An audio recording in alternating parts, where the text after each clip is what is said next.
Hello, my name is Ralf Friedrichs. I'm an addiction recovery coach and the host of To Take Your Life Back Today show. As an addiction recovery coach, I want to share something with you, and let me be crystal clear to leave an everlasting impact upon you. Just imagine being buried alive, but you know you're not dead. You're in a coffin, but you don't know how to get out. You try to lift the lid. The enormous weight upon the lid is too heavy. The lid won't budge. You then think, today is the day of my death. But then you think, maybe if I bang on the lid, I'll unsettle all that dirt, and just maybe somebody on top might notice and start digging their way down towards me. This is what it's like to find yourself at the lowest point of alcohol and drug addiction. You know you need help. You know you can't do it on your own, but you don't know where to turn. In reality, there are probably people standing by your grave. You just don't know that. You just think today you're going to die. Usually, though, people don't think about death when they're habitually abusing drugs and alcohol. In order to feed an addiction, you have to be great at repressing the fear of death. I often ask you, my audience, did it ever cross your mind while you were selfishly abusing drugs and alcohol that maybe, just maybe, you might overdose and then take something that was given to you by God called life away, not just from yourself, but you're taking something so special. People depend on. People like your children, your grandchildren, your husband, your wife, your mother, your father. Something so precious you selfishly take from them by abusing your own body, by possibly overdosing. God gave you a life. Why not use it the right way? With this, let me leave one last thought. Don't be the person that I'm reading about on these index cards that went to their grave without reaching out for help. You have an opportunity today, if you're watching me, to reach out for help by asking me or anyone else. Call me at 844-405-HELP, and I promise you, I will help take your life back before your life is gone. There are other people like Larry Geist from the Geist Academy at 516-458-2741, 516-458-2741. And Larry Geist is an addiction recovery coach, a life coach. He will help you from your addiction to your recovery. He will help you from your depression to happier times. He will help you from your low self-esteem to raise your self-esteem. Larry Geist can be found at www.odysseyconsultant.org. Larry Geist from the Geist Academy, 516-458-2741. Let Larry Geist help take back your life. Larry and I always tell people like you, it doesn't matter where you came from. It doesn't matter where you've been. What matters most is that you're here today, reaching out and asking for help. You want a better today and a brighter tomorrow. Get a hold of Larry Geist at 516-458-2741. Larry Geist from the Geist Academy. Folks, I've said this 100,000 times already. It doesn't matter who you are. You could be watching me and you're a lawyer, a cop, a judge. You could be a preacher. You can even be a politician.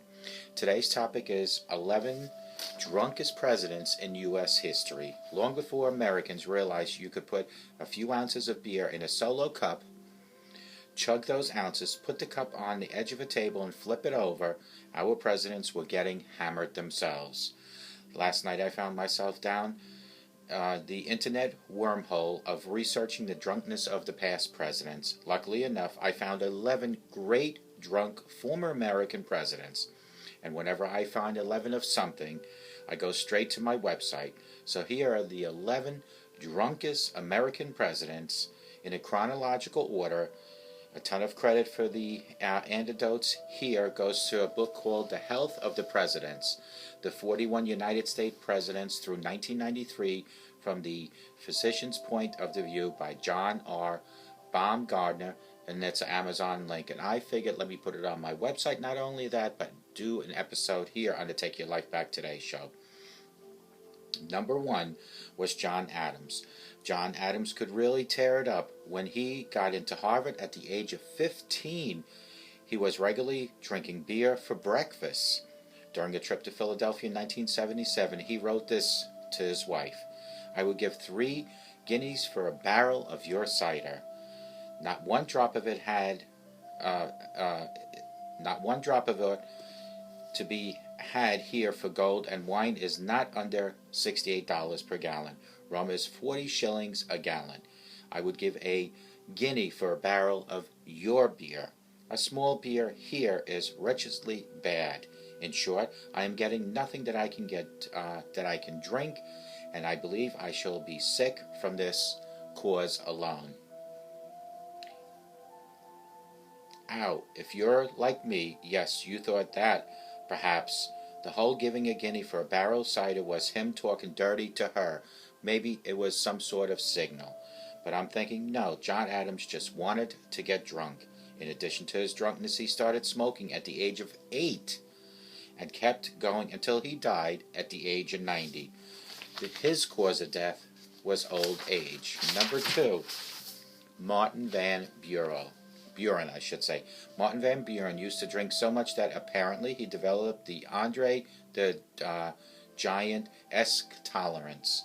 He could drink for days and not show any signs of being intoxicated, so his friends gave him the nickname Blue Whiskey Van. I'm not sure what the blue is in reference to. It is the same blue top that Jamie Foxx referenced in Blame It On Alcohol, which is another blue-related alcohol reference I don't get. In an 1840 presidential election, William Henry Henderson's campaign painted Van Buren as an alcoholic, which contributed to Van Buren losing the elections. Number 3, Franklin Pierce. Franklin Pierce might have been America's most alcoholic president. He drank hard for the entire adult life and kept going right on through his presidency. When the Democratic Party decided not to renominate Pierce after his first term in office, he told reporters, "There's nothing left but now to get drunk." Holla Franklin Pierce. Number 4, James Buchanan. Buchanan basically centered his presidential life around drinking. He would get angry when the White House would only be stocked with small bottles of champagne. Every Sunday he'd go into the distillery to pick up a 10-gallon jug of whiskey. He'd drink cognac and up to 2 bottles of other alcohol daily. Every night he also would continue drinking, and by all reports he could really handle his liquor very well. A reporter wrote, "There was no headache, no faltering steps, no flushed cheeks. All was cool, calm, and cautious, watchful as he was beginning. But while he was able to be a smooth drunk on the road, people would sometimes notice." Number 5, Ulysses S. Grant. Grant was the biggest drinking reputation of any U.S. president. Some reports said that during the Civil War battles, he'd just sit there, drinking all day and all night. When he was on his deathbed, he passed out, and a doctor was able to revive him and give him a couple extra minutes of life by giving him, guess what? Brandy. Number 6, Chester A. Arthur. As president, Arthur would drink wine after dinner, liquors pretty much every night. He gained about 40 pounds in office, a lot of which was from constant drinking and having friends over for drinks. He would get drunk so often on Saturday nights that he'd need a carriage to take him to church the next morning, even though the church was literally less than a block away from the White House. Number 7, Grover Cleveland. Cleveland had a huge beer belly because he used to drink beer every single day. During one minor election early in his political career, the all-important 1870 race for district attorney in Erie County, New York, he and his opponent agreed to only drink 4 glasses of beer each day, so they could stay clear-headed for their race. After a few days, they decided that that was too harsh and they were going to take off that cap. Number 8, William Howard Taft.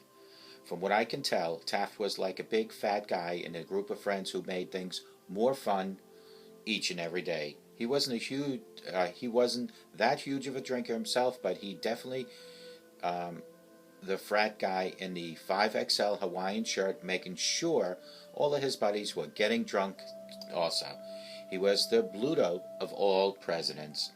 During his first year as president, one of his aides wrote, "The president never takes anything to drink, but is most prolific in making others imbibe." Number 9, Franklin D. Roosevelt. There were rumors that FDR was a big drinker. He always seemed to find his way around alcohol. One good example, a doctor put FDR on a low-fat diet to try to help his hypertension and heart problems. But FDR became overweight, so the doctor told him he'd have to put on weight again. Oh, I should say he became underweight, so the doctor told him to put weight on again. FDR's plan to gain it back? Drinking mass quantities of eggnog. Number 10, John F. Kennedy. There's no actual proof that John F. Kennedy was a drinker, but I have an Irish friend named Molly who's one hell of a drinker, and it led me to believe that certain stereotypes exist because they were just true. And number 11, our most previous president that we know that was a drinker was George W. Bush.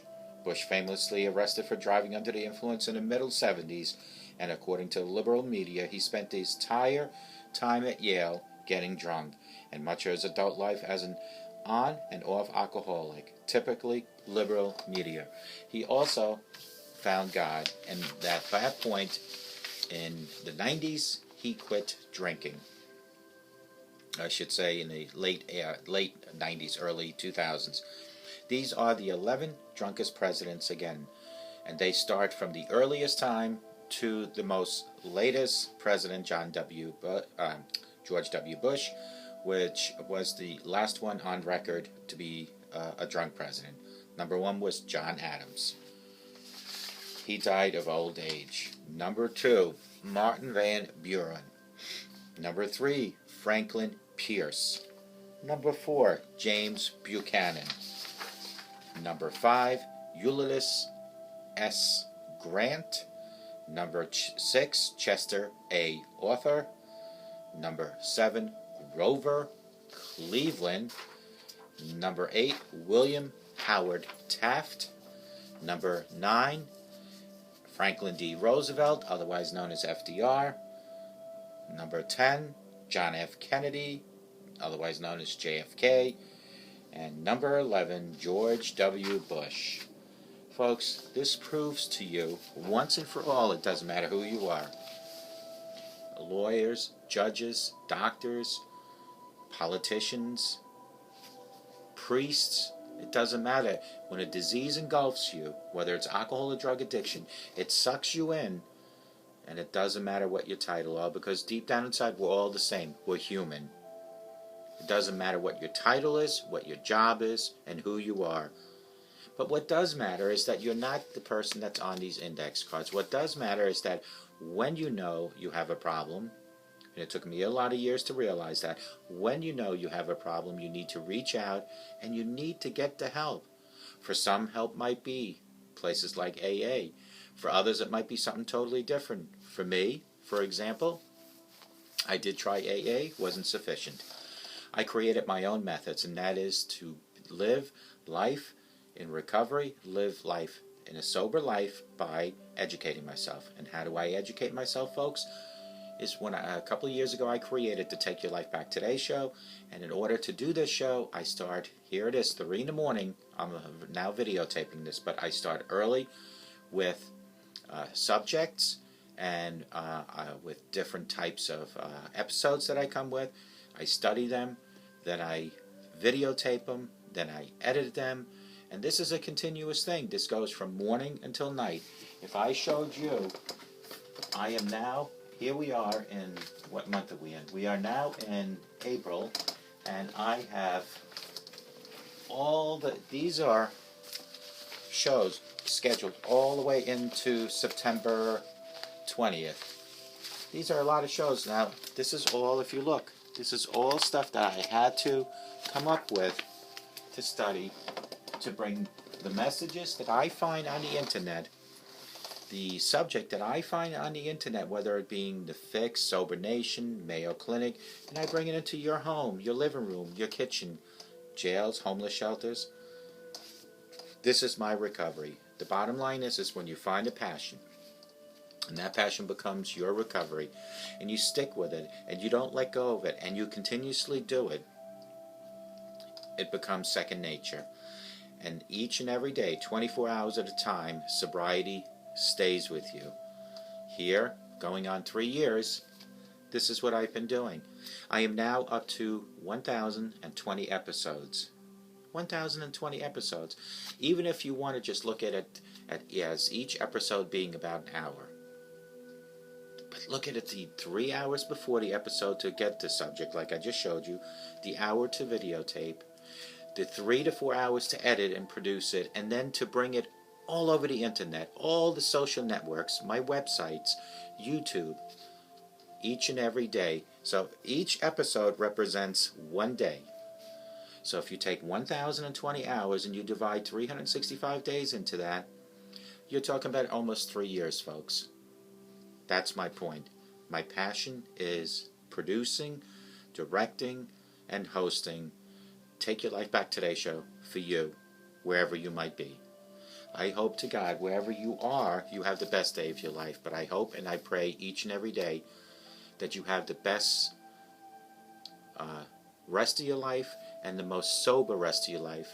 And may God bless each and every one. And if you need to get in touch with me, 844-405-HELP, because I want to really, truly help you take back your life. And God bless you.